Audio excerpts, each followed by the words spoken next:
100 দিনের জব নিয়ে সিএস বলে দাও। যেটা ম্যাডাম আগেই বলেছেন সেটা আছে, আমরা ডিসেম্বর মাস থেকে এখন 5 মাস হয়ে গেছে, 100 দিনের কাজ আমরা টাকাটা পাচ্ছি না, সেটা 7,000 কোটি পেরিয়ে গেছে। সেটা আছে, সেটা আমাদের যারা জব কার্ড হোল্ডার্স আছে তাদেরকে কাজটা দিতে গেলে আমাদের যে বিভিন্ন দফতরে যে বিভিন্ন কাজগুলো চলছে জেলাগুলোতে, সেখানে আমাদের যারা 100 দিনের যারা জব কার্ড হোল্ডার্স আছে তাদেরকে আনস্কিল্ড যেটা কাজ আছে সেটা এমনি যেটা আমার লোক নিতে হবে, ওর লোক নিতে হবে, এটা হবে না। স্টেট জব কার্ড যারা হোল্ডার্স আছে, যেহেতু তারা টাকা পাচ্ছেন না, তাই তাদের প্রায়োরিটি দিতে হবে। এরকম একটা ম্যাম ডিএম জানেন, বিডিওরাও জানে, আমরা তাদেরকে পুরো গাইডলাইন্স দিয়ে দিয়েছি। তারপরে বিভিন্ন দপ্তরের সচিবরা আছেন তাদেরকেও দেওয়া দপ্তরগুলোকে হয়েছে। আরেকবার বলে দাও।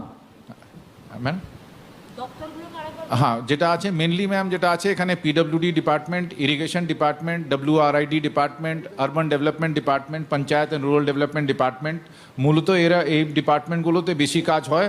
তারপরে যেটা আছে আমাদের স্কুল এডুকেশন ডিপার্টমেন্টে বিভিন্ন কাজ হয়, backward classes department, tribal department, তারপরে আছে এমএসএমই ডিপার্টমেন্ট, বিভিন্ন যে ডিপার্টমেন্ট মূলত এই ডিপার্টমেন্টগুলোতে, তারপরে পশ্চিমাঞ্চল উন্নয়ন ডিপার্টমেন্ট সেটা আছে। এখানে প্রচুর কাজ নেওয়া হয় প্রতি বছরই, এখনও কাজ অনগোয়িং কাজগুলো চলছে, নতুন কাজও নেওয়া হবে।